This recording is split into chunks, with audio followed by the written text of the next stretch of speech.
The records room smelled of dust and forgotten children, their lives reduced to manila folders and fading photographs that I organized by the flickering light of the single working lamp.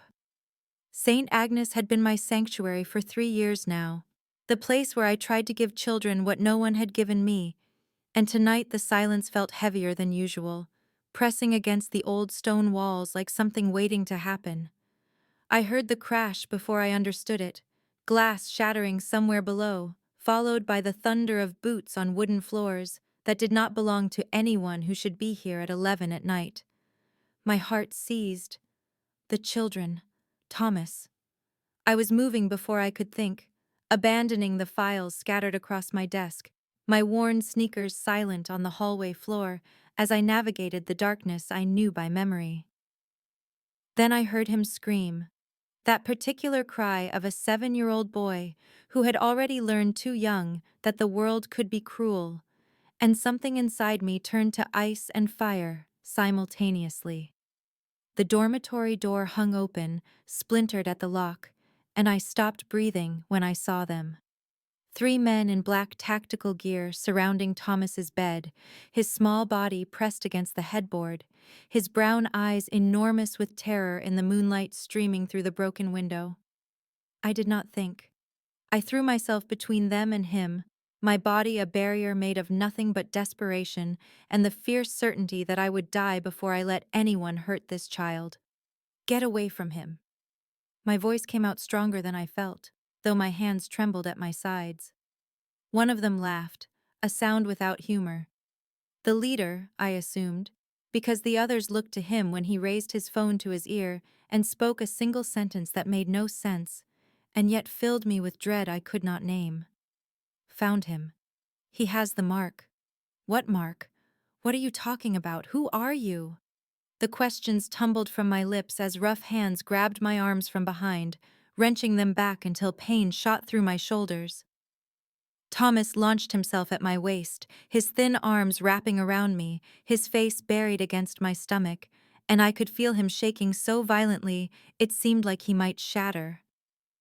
I tried to memorize their faces, but they wore masks, tried to count weapons, but my vision blurred with rage and fear, tried to find an escape, but they were everywhere, filling the room with the scent of gun oil and leather and something else, something that smelled like money and power, and the kind of danger I had only ever imagined. They dragged us through the orphanage I loved, past the chapel where I had lit candles for children who had no one to pray for them, past Sister Maria's office where she would find destruction come morning, out into the night where a black SUV waited with its engine running. Thomas clung to me as they forced us inside, and I wrapped myself around him, my lips against his hair, whispering promises I did not know if I could keep. I will protect you. I will not let them hurt you. Whatever happens, stay close to me. The vehicle pulled away from the only home either of us had known, and I watched St. Agnes disappear through the tinted windows, my mind racing through possibilities each more terrifying than the last. The mark, they had said. Thomas had a birthmark on his left shoulder blade, crescent-shaped and distinctive, something I had noticed when I helped him with baths, something I had never thought meant anything at all. Now please take a moment and subscribe to our channel and comment where you are watching from and what time is it. It is always fascinating to see where these stories get all around the world. Thank you. The estate rose from the darkness like a fortress built by someone who expected war, iron gates parting to reveal a drive lined with security lights that illuminated gardens too perfect to be anything but a display of obscene wealth. I counted guards as we passed them, 4 at the gate, 2 more at the fountain, 3 stationed along the eastern wall, my mind cataloging every detail even as my body remained wrapped around Thomas like armor made of flesh and desperate hope. The SUV stopped before a mansion of gray stone and dark windows, the kind of place that belonged in Gothic novels where heroines disappeared and were never seen again. And I tightened my grip on the boy who had stopped trembling only because he had exhausted himself into a state beyond fear. They pulled us from the vehicle with efficiency rather than cruelty, which somehow made it worse, as if we were packages being delivered rather than people being abducted, and I kept Thomas pressed to my side as they marched us through a foyer of marble floors and crystal chandeliers into the depths of a house that smelled of old money and fresh flowers, and something darker underneath. Something like grief. The study they brought us to was paneled in wood so dark it seemed to absorb light, heavy curtains drawn against windows I could not see, a single lamp casting shadows that moved like living things across walls lined with books that looked like they had never been read. He sat behind a desk of polished mahogany, and my first thought was that he looked like a man carved from ice, all sharp angles and controlled stillness, dark hair swept back from a face that might have been handsome if it had contained any warmth at all. His eyes found Thomas immediately, and something flickered there, something that made my blood run cold because I recognized hunger when I saw it. I just did not know what kind. Then I noticed the photograph on his desk, silver framed and positioned where he could see it always, a woman with auburn hair and a gentle smile holding an infant wrapped in blue, and the pieces began to shift in my mind even as I refused to let them form a picture.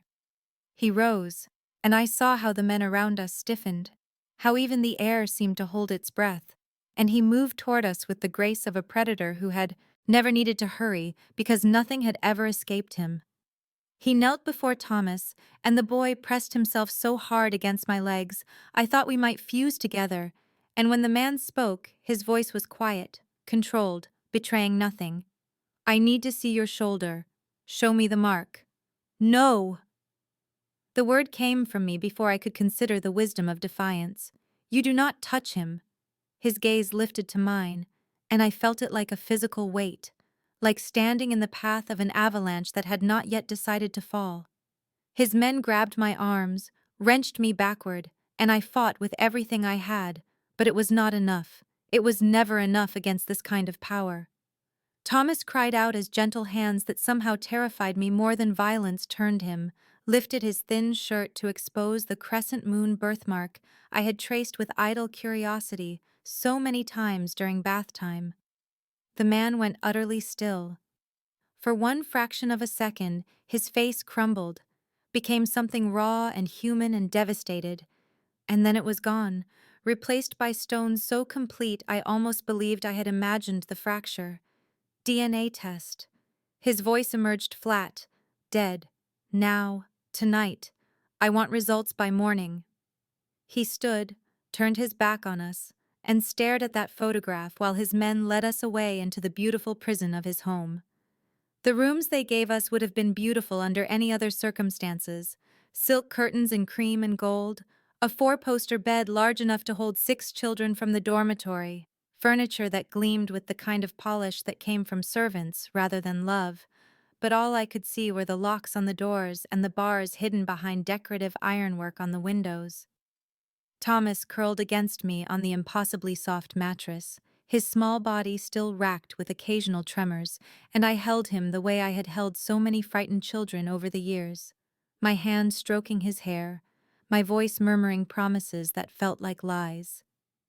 "You are safe with me," I told him, knowing I could not guarantee safety in a place where armed men walked the halls, and a man with dead eyes ordered DNA tests like he was checking the pedigree of a racehorse. I memorized the view from every window, the eastern gardens with their hedge maze that might provide cover, the western courtyard where guards changed shifts at what appeared to be 4-hour intervals, the northern drive that stretched toward gates I could not see but knew existed. Thomas finally fell into exhausted sleep around dawn, and I extracted myself carefully, padding across carpet so thick it swallowed my footsteps, testing the door handle that did not turn, examining the windows that opened only 3 inches before catching on hidden stops. We were prisoners in a gilded cage, and I did not know the rules of captivity in a world I had only ever glimpsed in headlines about crime families and bodies found in rivers. The knock came mid-morning, startling me from my vigil by the window, and the man who, entered carried a silver tray laden with food that smelled like heaven and looked like something from a restaurant I could never afford. He was older than the others, perhaps 50, with silver threading through dark hair and eyes that held something almost like sympathy beneath their professional distance. "Henry Ravenscroft," he said, setting the tray on a table inlaid with mother of pearl. "I oversee household operations for Mr. Sinclair, and I am to assure you that neither you nor the boy will be harmed." I wanted to laugh at the absurdity of seeking assurance from someone whose employer had kidnapped us at gunpoint. "Why are we here?" I demanded, keeping my voice low to avoid waking Thomas. "What does he want with a 7-year-old orphan?" Henry hesitated, and in that pause, I saw something shift behind his careful mask, something that looked almost like grief. "Mr. Sinclair lost someone," he said finally. "7 years ago. He has been searching ever since." The timeline clicked into place with sickening precision. Thomas was 7 years old. The photograph on the desk had shown a woman with an infant. The birthmark that had prompted phone calls and kidnappings and DNA tests demanded in the middle of the night. I sank onto the edge of the bed, my legs suddenly unable to support the weight of what I was beginning to understand. If this man, this Mafia boss with his army of guards and his fortress of a home, believed Thomas was his child, what would he do? Claim him, keep him, turn him into another soldier for whatever war he was fighting. And what would happen to me, the inconvenient witness to his acquisition? I looked at Thomas sleeping, innocent of the storm gathering around his small life, and I made myself a promise. Whatever this man wanted, whatever he planned, I would find a way to protect this boy, or die trying. 3 days passed in a blur of silk sheets and silver trays, and silence so thick it felt like drowning. Alexander Sinclair did not appear. Not once. Not even a shadow glimpsed through doorways or footsteps heard in distant halls. And his absence felt more ominous than his presence had. A storm gathering strength somewhere beyond the horizon, while I waited for lightning to strike.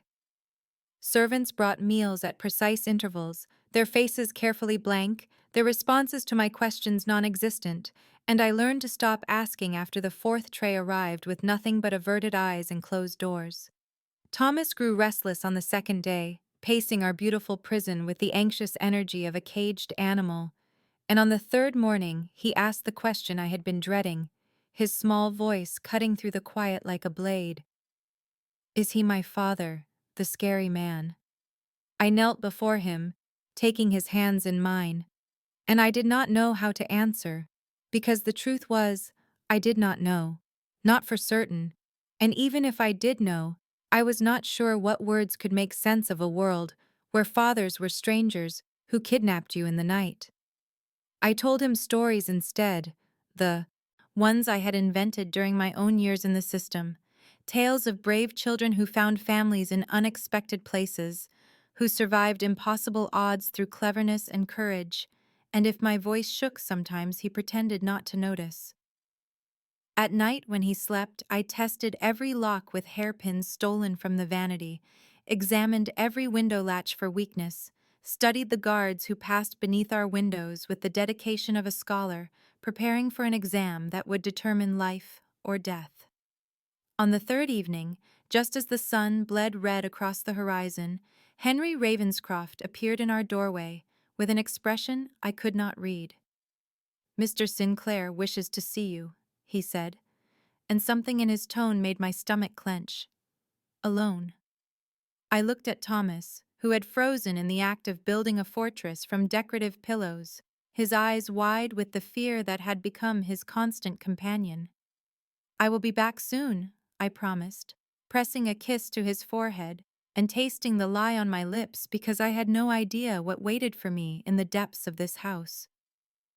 Henry led me through marble hallways that seemed to stretch into infinity, past paintings of stern-faced ancestors and displays of weapons that gleamed behind glass cases, and with every step my heart beat faster until I could feel my pulse in my throat, in my wrists, behind my eyes.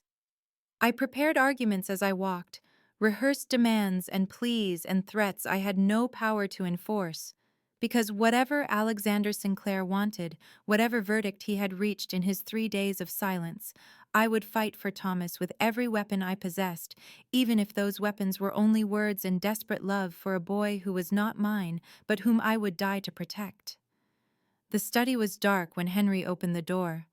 Only a single lamp casting amber light across furniture that cost more than I would earn in a lifetime. And in that pool of gold sat Alexander Sinclair, like a man who had forgotten what sleep meant. A bottle of whiskey stood on the desk beside him, nearly empty, and even from across the room I could see the tremor in his hands as he lifted the glass to lips that looked like they had not smiled in years.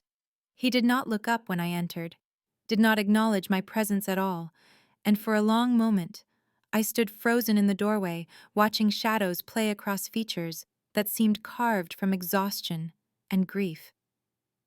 "Sit," he said finally, and his voice was rough, scraped raw by something I could not name, and I obeyed because my legs were shaking too badly to remain standing. The chair I chose was leather and cold and positioned across from him like a witness stand, and I waited while he drained the last of his whiskey and stared at the empty glass as though it held answers he could not find. "7 years ago," he began, and each word sounded like it cost him something precious, "my wife Catherine was murdered." I felt my breath catch, my heart stuttering against my ribs, because I had suspected, but suspicion was nothing compared to hearing the truth spoken in a voice that cracked on his dead wife's name. "They came for our son," he continued, his eyes finally lifting to meet mine, and in them I saw an ocean of pain so vast I thought I might drown in it. "They took him from her arms while she was dying, and I searched for him. For years I searched, but every trail went cold, and every lead turned to ash, and eventually even I had to accept that my son was dead." His hand moved to the photograph on his desk, fingers brushing the glass that protected Catherine's smile, and I understood now why he had looked at Thomas with such devastating intensity, why 3 days of silence had stretched between that first meeting and this moment. "The birthmark," I whispered, and he nodded slowly. "Every firstborn Sinclair son has borne that mark for 9 generations, he said. "It is how I knew, how I hoped. And today the DNA results confirmed what my heart recognized the moment I saw him. Thomas is my son." The words hung in the air between us like something sacred and terrible, and I watched emotions war across his face, grief and rage and disbelief tangling together until I could not tell where one ended and another began. He looked broken in a way I recognized, the way I had looked in bathroom mirrors during my worst years in foster care, like someone who had lost everything and did not know how to rebuild.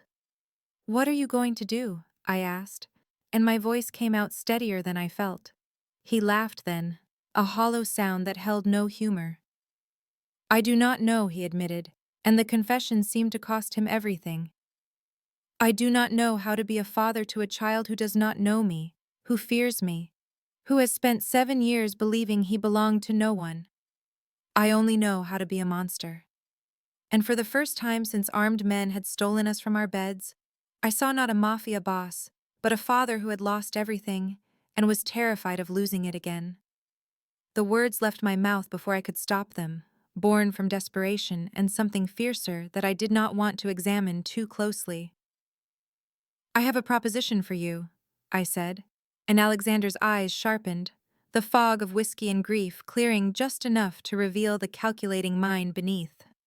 He leaned back in his chair, watching me with an intensity that made my skin prickle, and I forced myself to continue despite the voice in my head screaming that I was bargaining with a devil whose currency I could not afford. "Thomas does not know you," I said, "and he is terrified, and if you try to force a relationship with him, you will only drive him further away. He needs time. He needs someone he trusts to help him understand what is happening, to bridge the gap between the life he knew and this new reality you are offering him." Alexander's jaw tightened, but he did not interrupt, and I pressed forward before my courage could fail. "Let me stay," I said. "Let me help him adjust, ease him into this transition, and in return you will ensure St. Agnes Orphanage remains protected. There are children there who have no one else, children who will suffer if the funding disappears, or if the wrong people decide the property is valuable." He studied me for a long moment, his gaze so penetrating I felt as though he could see every fear I had ever harbored, every wound I had ever hidden, and when he spoke his voice was dangerously soft. "Why do you care so much about one boy?" he asked, and the question cut deeper than he could have known. I could have lied, could have offered professional platitudes about duty and responsibility, but something in his broken expression demanded honesty I had never offered anyone else. "Because I was him once," I said, and the admission scraped against old scars I had thought long healed. I aged out of the foster system at 18 with nothing but a garbage bag of clothes and a certainty that no one in the world would notice if I disappeared. I know what it is to be alone, to be invisible, to believe that you are fundamentally unworthy of love. And I will not let Thomas feel that way for one more day if I can help it. Something shifted in Alexander's expression, a crack in the stone facade that revealed something raw and almost human beneath. And for a moment, we were not kidnapper and captive, but two people who understood loss in ways that words could never fully capture. He rose from his chair and moved to the window, his silhouette dark against the city lights beyond. And when he spoke again, his voice held a weight that made my chest ache. "I accept your terms," he said, "but you need to understand what you are agreeing to. You are no longer a bystander who can return to her ordinary life when this is over. You are part of my world now, and my world is built on blood and secrets and enemies who would use any weakness against me." He turned to face me, and in his eyes I saw both warning and something that might have been respect. "My enemies will become your enemies," he continued. "The people who killed Catherine, who stole my son, they are still out there, and they will not hesitate to destroy anyone I care about." I stood, my legs steadier now than they had any right to be, and I met his gaze without flinching. "Then I suppose you will have to protect me," I said, and the ghost of a smile crossed his face, there and gone so quickly I might have imagined it. "I suppose I will," he replied, and in that moment I felt the ground shift beneath my feet, felt the shape of my future change into something I could not predict and did not fully understand, and I knew with terrible certainty that I had just made the most dangerous decision of my life. The days that followed blurred together in a rhythm I had not expected, a strange domesticity carved out of tension and uncertainty, and the slow work of building trust where none had existed before. I became a bridge between two people who shared blood but nothing else, a translator of emotions that neither of them knew how to express, and I watched Alexander, Sinclair, struggle with something far more terrifying to him than any enemy or business deal. Thomas flinched every time his father entered a room, pressing closer to me as though I were a shield against the tall, dark figure who watched him with such desperate intensity. And I saw how each flinch carved another wound into Alexander's already scarred heart. He tried. I had to give him that. Tried with a clumsiness that would have been comical if it were not so painfully earnest. He brought Thomas toys that were too advanced for a 7-year-old, asked questions that sounded more like interrogations, stood in doorways with his hands shoved in his pockets because he did not know what else to do with them. I coached him in whispered conversations when Thomas was not listening, told him to get lower so he was not looming, to ask about things Thomas liked instead of things Alexander thought a son should like, to let silence exist without rushing to fill it. He listened with a humility that surprised me, this man who commanded an empire of violence and fear, nodding at my suggestions as though I were the authority and he the student. 5 days after our agreement, Thomas had a nightmare that tore through the quiet of the estate with screams that made my blood run cold. I threw off my covers and ran, bare feet slapping against marble floors, But when I reached his room, I found Alexander already there, standing at the foot of the bed, like a statue carved from helplessness. Thomas was sobbing, tangled in sheets that had become enemies, and Alexander's hands were half raised as though he wanted to reach for the boy, but did not know how.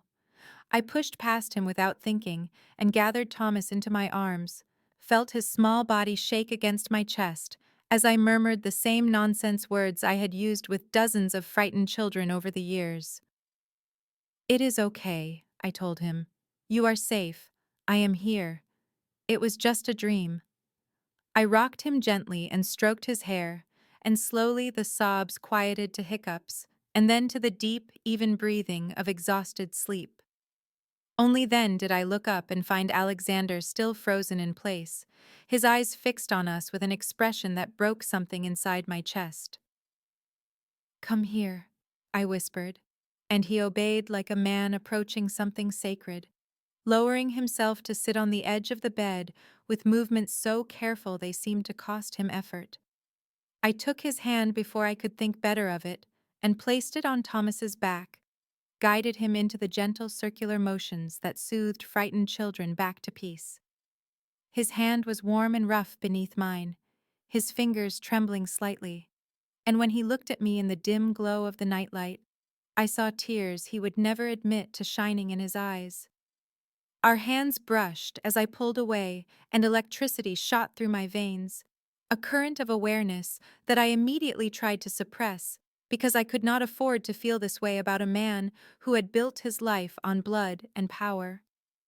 I reminded myself of who he was as I watched him watch his sleeping son, reminded myself that the gentleness I was witnessing did not erase the darkness that lived inside him, but my heart refused to listen. The morning Henry Ravenscroft appeared in the doorway with shadows carved beneath his eyes and tension radiating from every line of his body. I knew before he spoke that something had changed.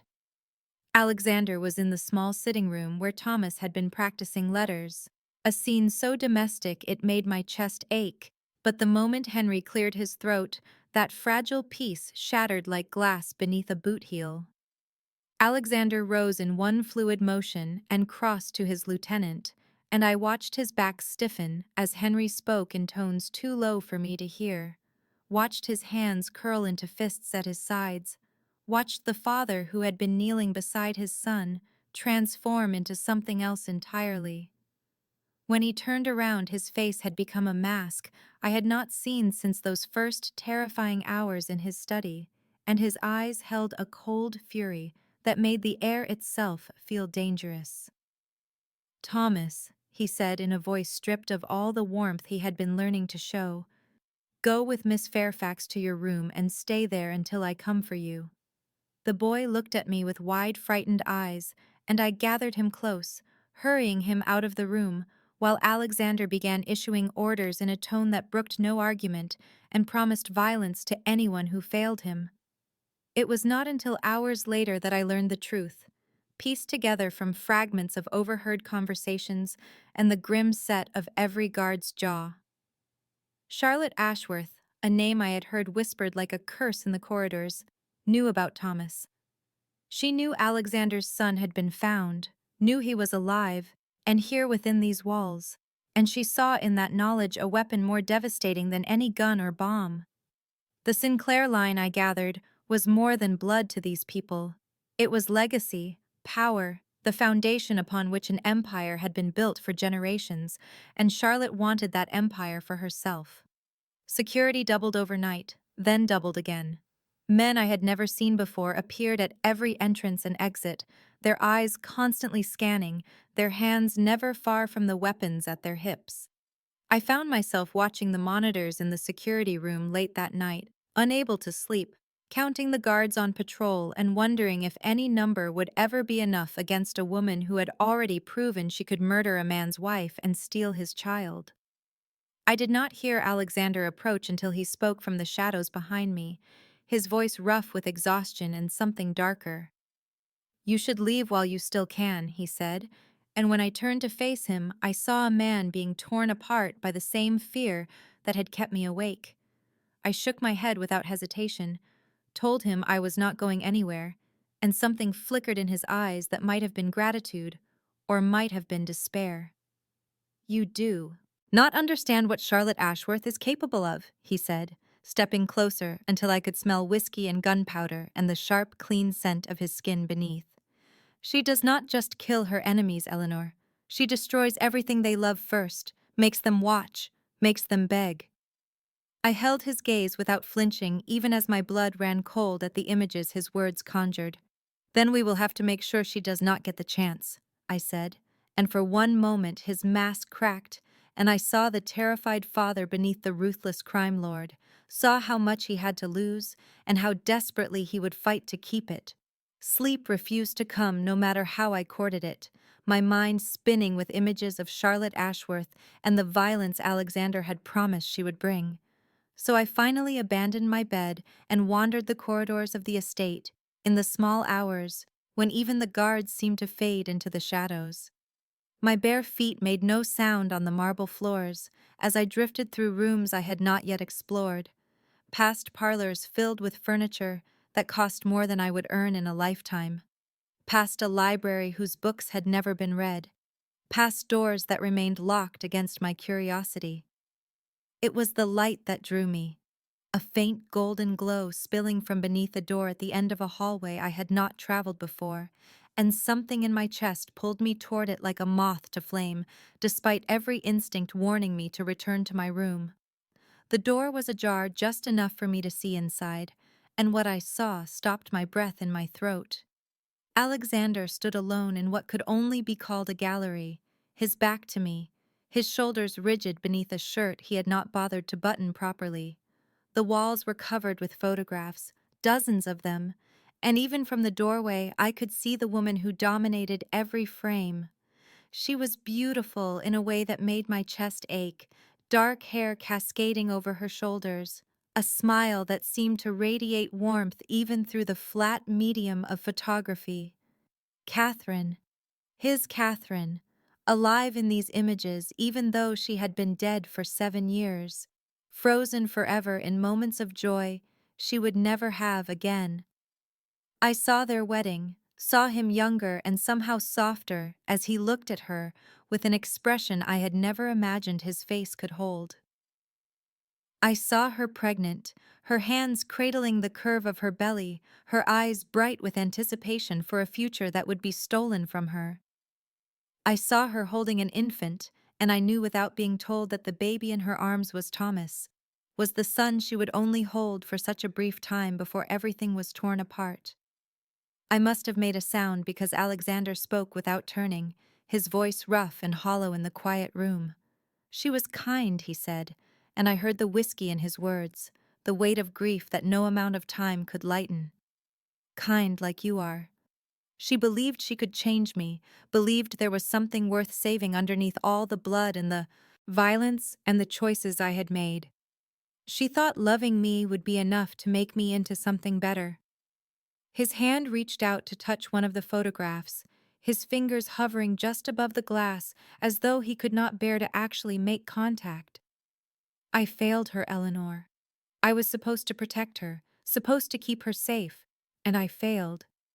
They came for her because of me, because of who I am and what I represent, and she died screaming my name while I was too far away to hear."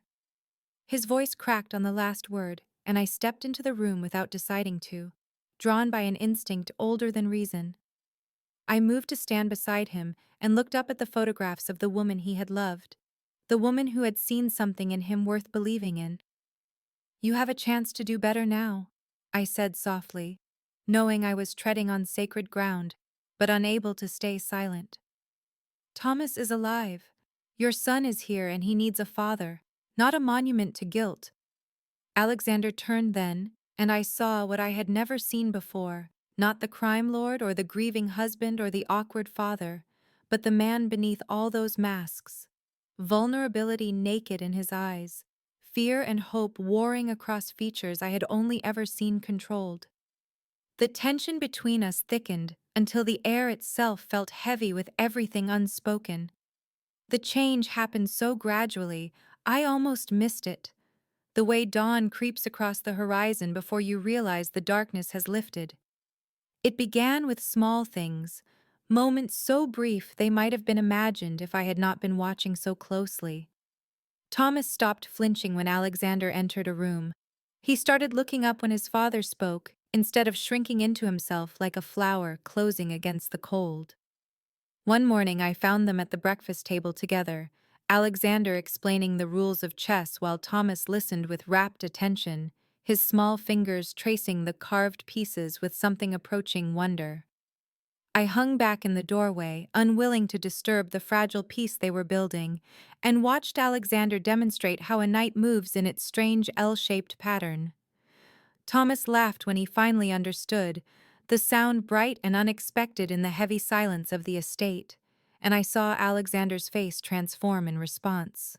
The ruthless crime lord vanished for one heartbeat, replaced by a father who had waited 7 years to hear his son laugh, and the raw joy in his expression made my chest ache with an emotion I refused to name. Dinner became a ritual, the three of us gathered around a table meant for 20.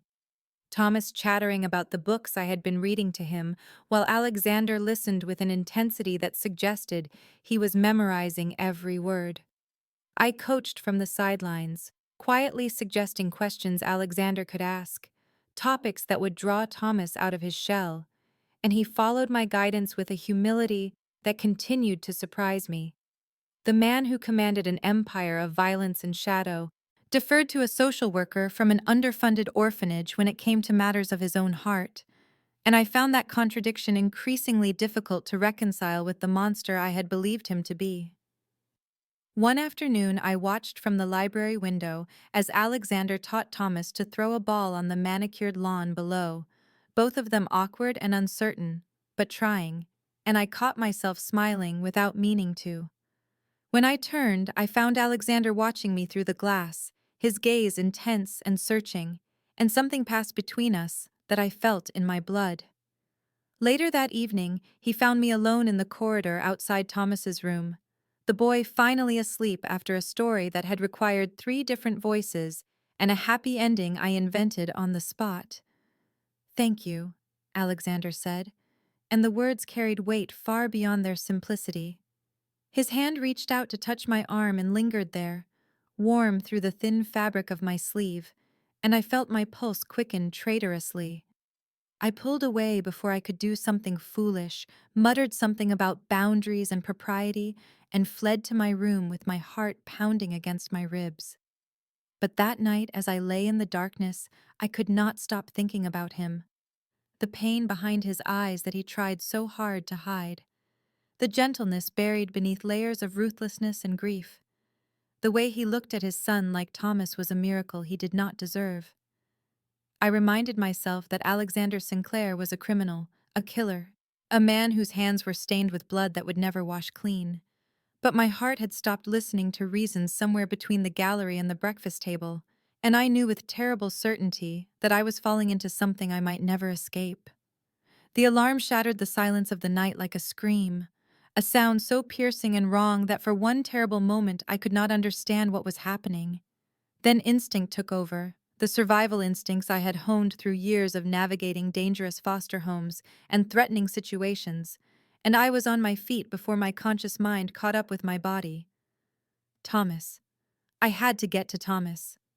I threw open my door and found chaos already consuming the hallway, guards running with weapons drawn, voices shouting commands that overlapped into incomprehensible noise, and through it all, the relentless shriek of the alarm drilling into my skull. I ran toward Thomas's room, but Alexander appeared from nowhere, his hand closing around my arm with bruising force as he pulled me in a different direction. "We have to move," he said, and his voice was ice and steel, all the softness I had glimpsed in recent days burned away by the predator that lived beneath his skin. He had Thomas already, the boy clutched against his chest with one arm, while his other hand held a gun that seemed like an extension of his body. I followed without question as he led us through a door I had never noticed before, into a passage hidden behind a panel that slid closed behind us with a sound like a tomb ceiling. The walls were concrete here, the air cold and stale, and emergency lights cast everything in a bloody red glow as we moved through tunnels that snaked beneath the estate. Gunfire erupted somewhere above us, muffled by stone and earth but unmistakable, and Thomas whimpered against Alexander's shoulder. Henry's voice crackled through a radio I had not seen Alexander retrieve, coordinates and casualty reports delivered in the clipped tone of a man who had done this before. We reached a junction where 3 passages diverged, and Alexander hesitated for just a moment before choosing the leftmost path. But that moment was enough for everything to go wrong. An explosion rocked the tunnel ahead of us, dust and debris raining down as a section of ceiling collapsed, and in the confusion I was thrown backward, separated from Alexander and Thomas by a wall of rubble that had not existed seconds before. I heard Alexander shouting my name, but the sound seemed distant, drowned out by the ringing in my ears and the thundering of my own heart. I could not reach them through the collapse, so I did the only thing I could think of, turning back the way we had come to find another route. The tunnels were a maze, but I had spent my captivity memorizing every detail of this estate, including the evacuation routes Henry had mentioned in passing, and I navigated by instinct and desperation until I found a ladder leading up into what turned out to be a supply closet near the main hall. The scene that greeted me when I emerged was warfare. Bodies lay scattered across the marble floors, some in the black tactical gear of Ashworth's forces, others in the suits I recognized as Sinclair guards. I heard fighting from the east wing and moved toward it against every rational impulse screaming at me to hide. I found Alexander cornered in the gallery where we had stood together among Catherine's photographs, bleeding from a wound in his shoulder, fighting off 2 attackers with a ferocity that was almost beautiful in its brutality. One of the attackers had dropped his weapon, and I grabbed it before I could think, the weight unfamiliar and terrifying in my hands. I aimed at the man, about to drive a knife into Alexander's back, and I pulled the trigger. The recoil nearly knocked me off my feet, but the bullet found its mark and the attacker fell. Alexander dispatched the remaining enemy with ruthless efficiency, and then he turned to look at me, blood streaming down his arm, his eyes wide with something I had never seen directed at me before. It might have been awe. The silence after battle was somehow worse than the chaos that preceded it, a ringing emptiness that made every small sound feel amplified and wrong.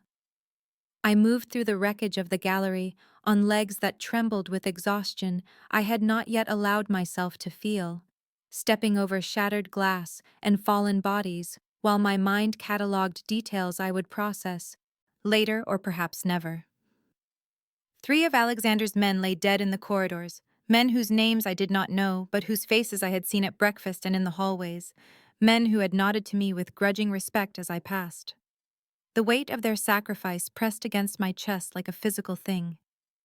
Henry appeared from somewhere, blood on his sleeve but moving with the efficiency of a man who had survived worse, and he began issuing orders to the survivors while I followed Alexander back through the hidden passages to where Thomas waited in the panic room. The boy launched himself at his father the moment the door opened, small arms wrapping around Alexander's legs with desperate strength, and I watched Alexander's face contort with pain that had nothing to do with the wound still seeping blood through his ruined shirt. "He is safe," I said, though the words felt inadequate against the magnitude of what we had just survived. Alexander nodded once, his hand resting on Thomas's hair with a tenderness that made my throat tight, and then his legs buckled and he went down hard on one knee. I caught him before he could fall completely, his weight staggering against me, and I realized the wound was worse than I had thought. "Henry!" I called, but Alexander gripped my arm with surprising strength and shook his head. "Thomas first," he said, his voice rough with blood loss and something fiercer than pain. "Get him somewhere safe and then you run. You should have run." I ignored him the way I had been ignoring his warnings since the night this began, helping him to a sitting position against the wall while Thomas watched with wide, terrified eyes. I sent the boy to find Henry, needing him away from what came next, and then I tore open Alexander's shirt to assess the damage. The bullet had gone through the meat of his shoulder, missing anything vital by what seemed like impossible luck. But he had lost too much blood and the wound needed pressure and stitches I was not qualified to give.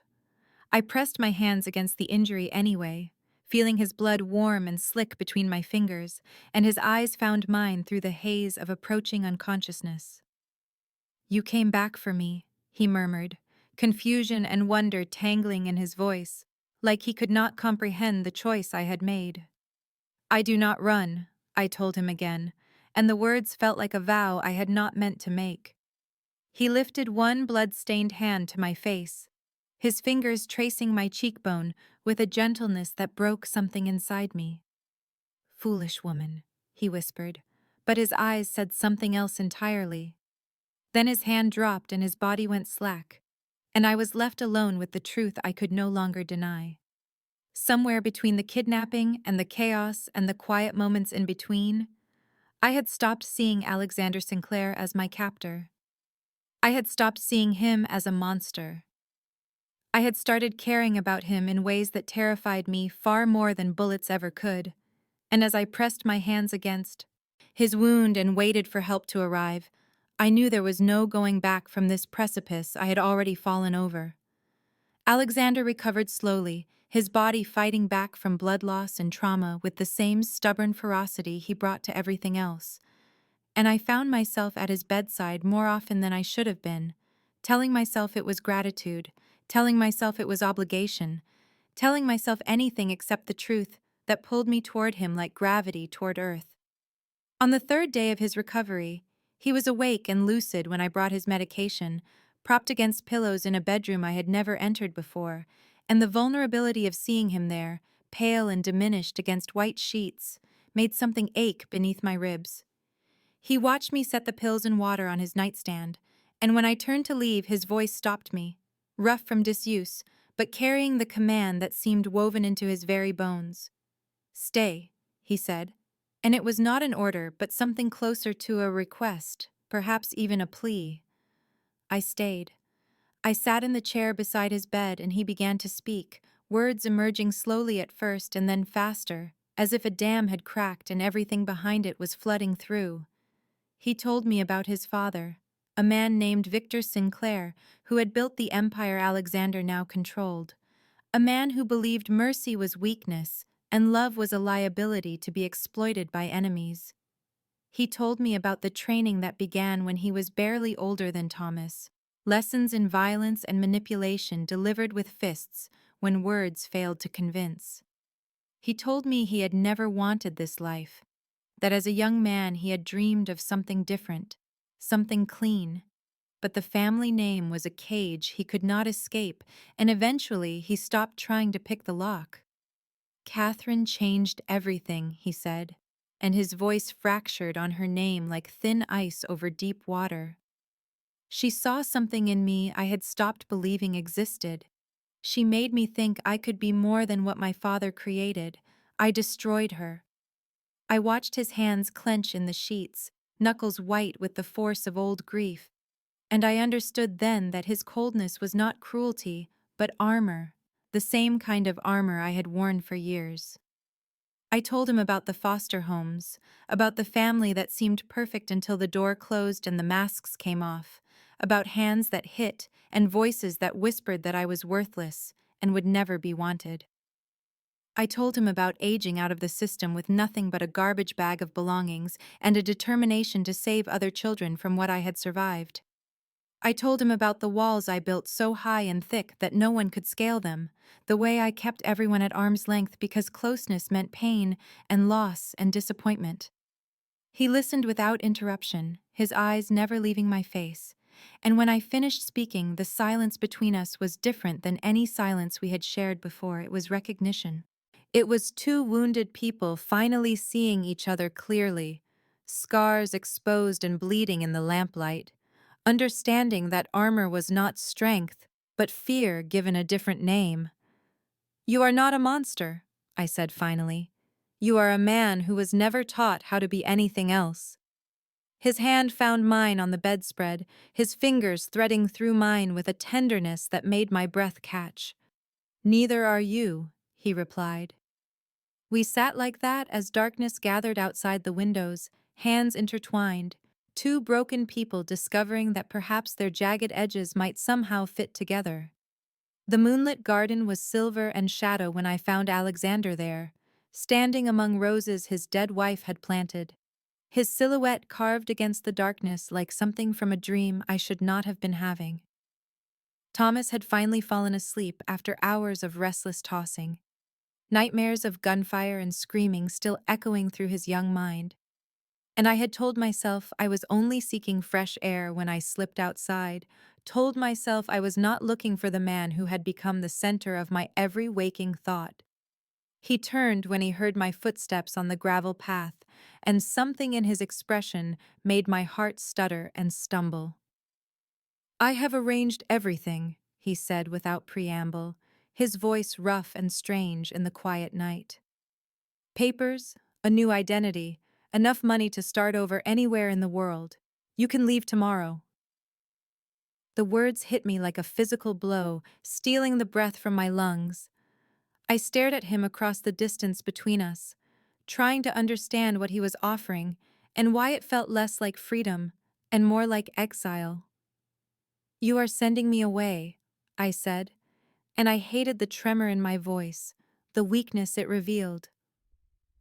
"I am giving you a choice," he corrected, stepping closer until I could see the tortured conflict in his eyes, the war between what he wanted and what he believed was right. "Charlotte will not stop. The people I deal with, the enemies I have made, they will use anyone close to me as a weapon. Thomas has no choice in this. He is my blood. But you can still escape this life before it destroys you the way it destroys everyone I care about." "Do you want me to go?" I asked, and the question felt like stepping off a cliff into empty air. He did not answer. His jaw tightened, and his hands clenched at his sides, and his silence said everything his words refused to speak. I stepped closer, closing the distance between us until I could smell the whiskey on his breath and the soap on his skin, until I could see the rapid pulse beating in his throat. "Alexander," I whispered, and his name in my mouth felt like a prayer and a curse intertwined. "You know what I am," he said, his voice dropping to something raw and desperate. "You have seen what I am capable of. I am not a good man, Eleanor. I will never be the kind of man you deserve.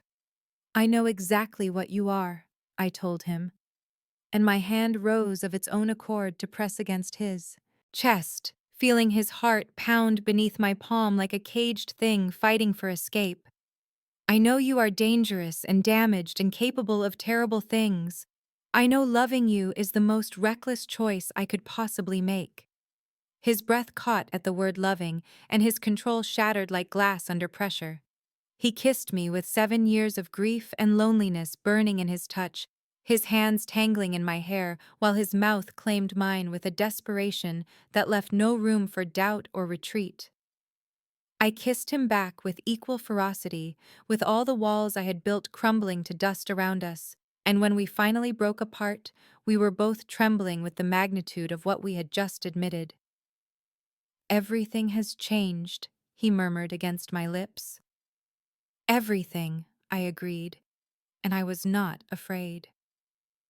The morning after our kiss, Henry burst into the breakfast room with a face like thunderclouds, and a name that made my blood turn to ice in my veins. "Philip Montague," he said, and I knew that name, knew that face from countless inspections at St. Agnes, from the way his eyes lingered too long on the children, from the reports he filed that always seemed to favor closing smaller orphanages and consolidating children into larger facilities where oversight was thin and accountability thinner. Alexander's expression shifted from the softness he had shown me in the garden to something ancient and predatory, and I watched the man I had kissed disappear beneath the mask of the crime lord who had built an empire on fear and blood.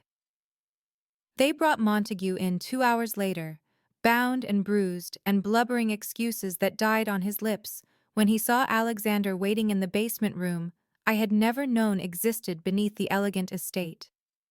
I should not have followed. I should have stayed upstairs with Thomas. Should have preserved the version of Alexander I was falling in love with. But I needed to understand the full truth of who he was and what I was choosing.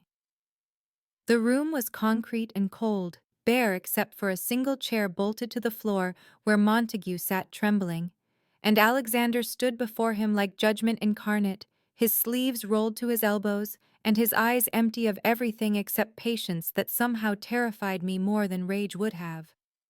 He has been feeding information to Charlotte Ashworth for 8 months, Henry explained quietly from beside me, his hand on my elbow, as if ready to escort me out the moment I broke. Every inspection, every record request, every child who matched certain criteria flagged and reported. Thomas was not the first child he identified for her, only the most valuable. I thought of the children who had been transferred from St. Agnes on Montague's recommendations, children I had hugged goodbye and promised to visit, children who had vanished into a system too vast and broken to track. What happened to them? I asked, and my voice did not sound like my own. Montague's confession came in fragments between Alexander's questions, each answer extracted with nothing more than soft words and softer threats that painted pictures of consequences too terrible to name. Charlotte planned to take Thomas at the charity gala in 3 weeks to use Alexander's son as leverage to force the surrender of the entire Sinclair territory, or to kill the boy publicly and end the bloodline forever. The information spilled out of Montague like water from a cracked vessel, desperate and pathetic and damning. And when Alexander finally stepped back, I saw blood on his knuckles that had not been there before, though I had not seen him strike. He turned and found me in the doorway, and something flickered across his face that might have been shame, or might have been a test, waiting to see if I would run from this version of him the way everyone eventually ran. I thought of Thomas sleeping peacefully upstairs, of the children Montague had sold for political favors, of the woman I had been before this world swallowed me whole. I held Alexander's gaze and did not move. "I am staying," I said, and I watched relief and something fiercer war behind his eyes. "Then we have work to do," he replied, and together we walked out of that basement into whatever darkness waited ahead. The war room had always existed beneath Alexander's study, but I had never seen it until the night we began planning Charlotte's downfall, and as I descended the hidden staircase behind him, I felt as though I was shedding the last remnants of the woman I had been before this world claimed me. Maps covered every wall, photographs of Charlotte's operations pinned like specimens for dissection, and 6 of Alexander's most trusted men stood waiting around a central table where blueprints of the gala venue spread like a promise of violence to come. The charity event had been planned for months, a glittering affair hosted at the Meridian Grand Hotel to benefit children's hospitals, and the irony of using such an occasion to spring a trap was not lost on me as Alexander outlined his strategy with the cold precision of a general commanding troops. "Charlotte expects to take Thomas during the gala," he said, his finger tracing entry points and exit routes on the blueprints. "She believes Montague's information is still reliable, that we do not know her plan. We will use that assumption against her. Thomas would not attend. Instead, he would be hidden at a safe house known only to Alexander's inner circle, protected by Maria Langdon, who had agreed to shelter the boy despite her horror at learning the truth about his father. I had called her myself, had listened to her prayers and her fears, and her ultimate acceptance that sometimes God worked through sinners to protect the innocent. "You will accompany me as my companion," Alexander continued, and his eyes found mine across the room with an intensity that made my skin flush despite the gravity of our circumstances. "Charlotte will expect you to stay close to Thomas. Your presence at my side will signal that the boy is elsewhere, that we have anticipated her move. She will have to adapt her plan on the spot, and people make mistakes when they are forced to improvise. I understood my role without needing further explanation. I was bait and distraction and statement of intent, all wrapped in whatever elegant gown Alexander's people would provide. The fear that should have paralyzed me felt distant, muffled beneath something fiercer that had taken root in my chest since the night in the garden.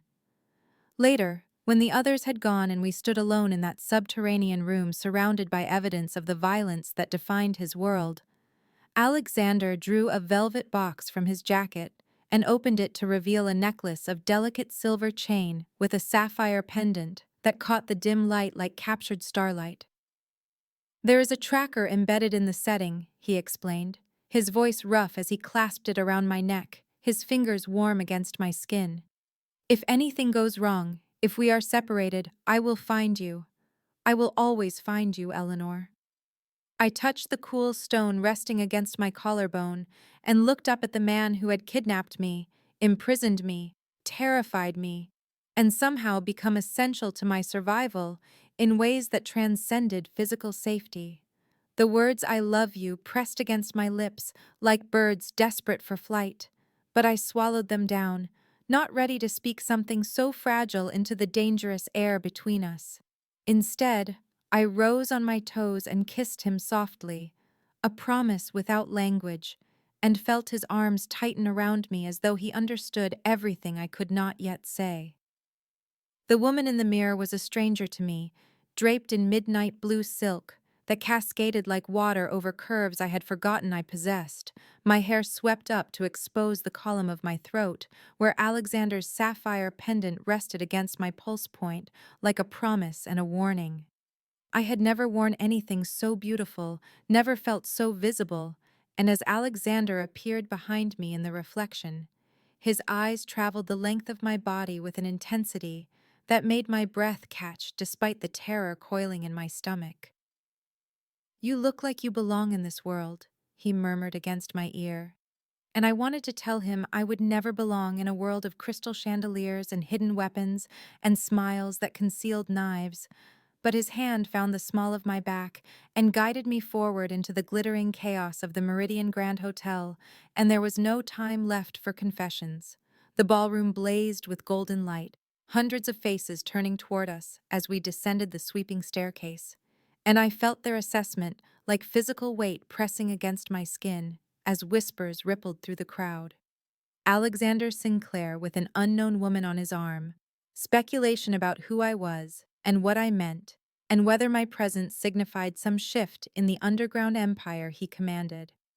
I kept my spine straight and my expression serene, even as my heart hammered against my ribs, even as I scanned every face for the woman whose photograph had burned itself into my memory during our planning sessions.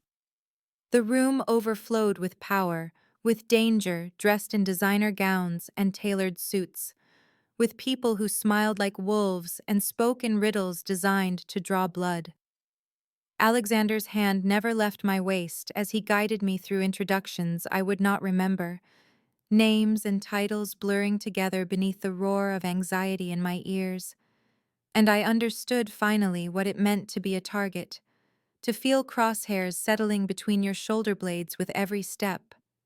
Then the crowd parted, and she was there. Charlotte Ashworth, more beautiful than any photograph could capture.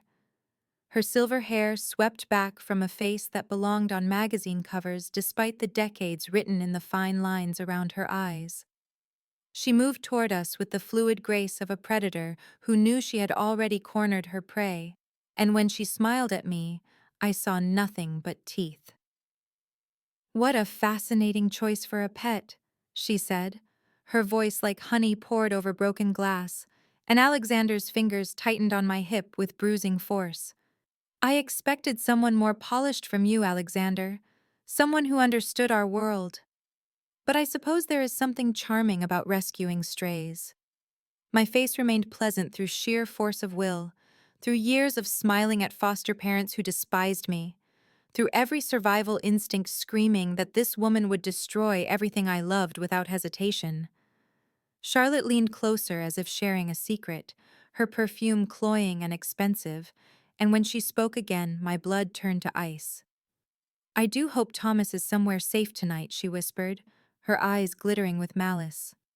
It would be such a shame if something happened to him while you were here playing dress-up. She knew. Somehow she knew where we had hidden him.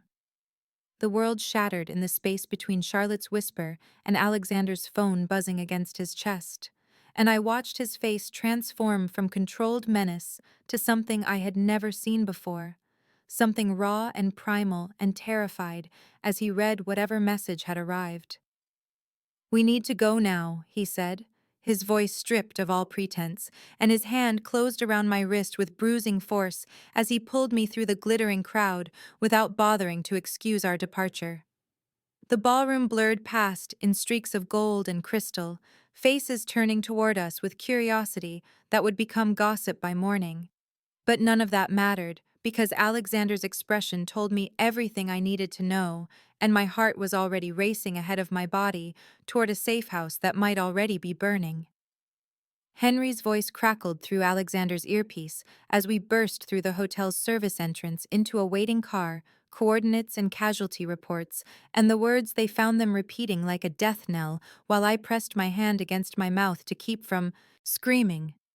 The city streaked past the tinted windows in rivers of light and shadow as our driver pushed through traffic with reckless precision, and Alexander held his phone in a white-knuckled grip as he coordinated his men, his voice a weapon of cold commands even as his free hand found mine and held on like I was the only thing keeping him tethered to sanity. 17 minutes. That was how long it took to cross the city. 17 minutes of imagining every horrible possibility, of seeing Thomas's face behind my closed eyelids, of praying to a god I had stopped believing in years ago because there was nothing else left to do. We heard the gunfire before we saw the safe house, staccato bursts cutting through the night like thunder, and Alexander was out of the car before it fully stopped with a weapon drawn from somewhere I had not seen him reach. I followed because staying behind was not an option, because Thomas was inside that building and I had promised to protect him, and my heels came off somewhere on the lawn as I ran toward the chaos in bare feet and a designer gown that tore against the bushes. The front door hung off its hinges. 2 bodies lay in the entryway wearing Charlotte's colors. Alexander moved through the house like death itself, silent and precise, and I stayed close enough to feel the heat radiating off his body as he eliminated threats with an efficiency that should have terrified me, but instead felt like salvation. Maria, I found her in the kitchen, slumped against the cabinets with blood soaking through her habit from a wound in her shoulder, but her eyes were fierce and defiant when she saw me. "I did not tell them," she gasped, gripping my hand with surprising strength. "The compartment beneath the pantry floor. He is there. I did not tell them." Alexander cleared the remaining rooms while I crawled across the blood-slicked tiles and found the hidden latch Maria had shown me during our single planning session. And when the panel lifted, Thomas launched himself into my arms with a sob that broke something inside my chest. "We have him," I called out. And then Alexander was there, falling to his knees beside us, gathering us both against him with arms that trembled despite their strength. His son was safe. We were all still breathing. And as I held Thomas and felt Alexander's heartbeat thundering against my back, I understood that this was my family now, forged in terror and violence, and something that felt terrifyingly like hope. We had barely caught our breath when the headlights appeared at the end of the street, a convoy of black vehicles cutting through the darkness like sharks scenting blood in the water, and Alexander's expression shifted from relief to something cold and lethal as he pushed Thomas into my arms and rose to his feet with his weapon already raised. "She came herself," he said, and there was something almost like respect in his voice beneath the hatred. A predator acknowledging another predator even as he prepared to destroy her. Charlotte Ashworth stepped out of the lead vehicle flanked by a dozen armed men, her silver hair gleaming under the streetlights, her designer coat pristine despite the carnage she had orchestrated, and when she saw the bodies of her fallen soldiers scattered across the lawn, her smile only widened as if their deaths meant nothing more than pieces removed from a chessboard. I held Thomas against my chest and felt his small heart racing in tandem with my own, felt his fingers dig into my ruined gown as he buried his face against my shoulder, and I knew with absolute certainty that I would die before I let this woman touch him. "How touching!" Charlotte called out, her voice carrying easily across the distance between us, the happy little family reunited against all odds. "But we both know how this ends, Alexander.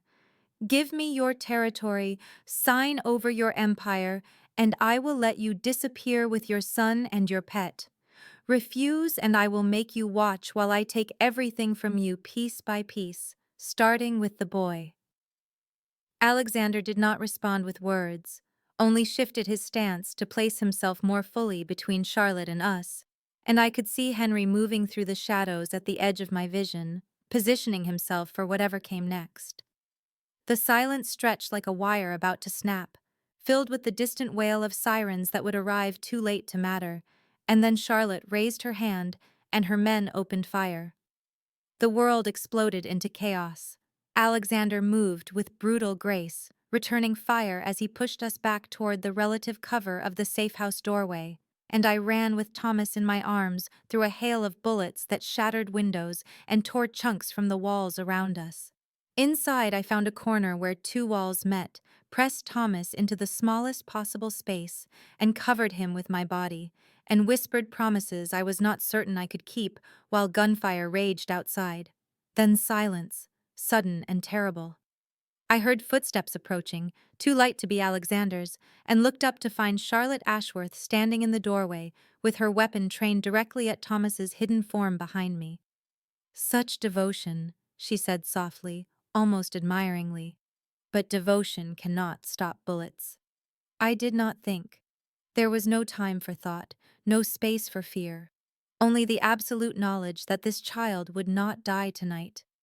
I threw myself upward and forward, just as Charlotte's finger tightened on the trigger, just as Alexander appeared behind her with death in his eyes. And the gunshot that should have ended Thomas's life never came, because Alexander fired first, and Charlotte crumpled to the ground with an expression of genuine surprise frozen on her perfect features. Then Alexander was there, his hands running over my body, searching for wounds. His voice cracked and desperate as he asked me if I was hurt, and when I shook my head, he pulled me and Thomas both into an embrace so fierce it stole what remained of my breath. It was over. We had survived. 3 months passed like water through open fingers, each day washing away a little more of the blood and terror that had stained our beginning, and I watched the Sinclair estate transform from a gilded prison into something I had never expected to find in this lifetime: a home. The bullet holes were patched, the broken windows replaced, the gardens replanted where Charlotte's men had trampled them, but the real changes were quieter, happening in the spaces between heartbeats, where a father learned to be present and a boy learned to trust, and I learned that family was not something you were born into, but something you built with trembling hands and stubborn hope. Thomas flourished in ways that made my chest ache with gratitude, his nightmares fading to occasional shadows, his laughter ringing through hallways that had known only silence and strategy for 7 long years, and watching Alexander kneel to tie his son's shoes or read bedtime stories in a voice that still carried the ghost of command but had learned tenderness, I understood that redemption was not a single moment, but 1,000 small choices made again and again. The Empire was changing too. I saw the documents on Alexander's desk, the meetings with lawyers and accountants, the systematic dismantling of the darker operations, and the expansion of legitimate holdings. And when I asked him why he was risking everything he had built, he simply looked at me with those storm-gray eyes and said he wanted to be someone his son could be proud of, someone I could love without shame. Maria recovered fully and returned to St. Agnes with enough funding to rebuild and expand, a donation from an anonymous benefactor whose identity she pretended not to know, and sometimes she visited with cookies and prayers and knowing smiles that made me blush like a schoolgirl. Henry remained at Alexander's side, loyal as ever, but lighter somehow, as if the weight of watching his friend drown in grief and vengeance had finally lifted. And me, I had become something I never imagined. Not just Thomas's guardian in the legal sense, but his mother in every way that mattered, guiding him through homework and scraped knees and the complicated feelings of a child learning to love a father he had feared. The first time he called me Mom, it was an accident, a slip of the tongue when he was half asleep and reaching for comfort after a bad dream. But when he repeated it the next morning with shy deliberation, I cried into my coffee, while Alexander watched with that soft expression he reserved for moments when his armor fell completely away. That night after Thomas was asleep, and the house settled into its quiet evening rhythms, Alexander found me in the garden where we had shared our first kiss all those weeks ago, and when he took my hand, his fingers were trembling in a way I had never felt from a man who faced death without flinching. He did not speak, did not offer pretty words or practiced speeches, only opened his palm to reveal a ring I recognized from the photograph that still sat on his desk. Catherine's ring, delicate and beautiful and heavy with history. His eyes asked the question his voice could not form, and in them I saw every fear and hope and desperate love that had brought us to this moment.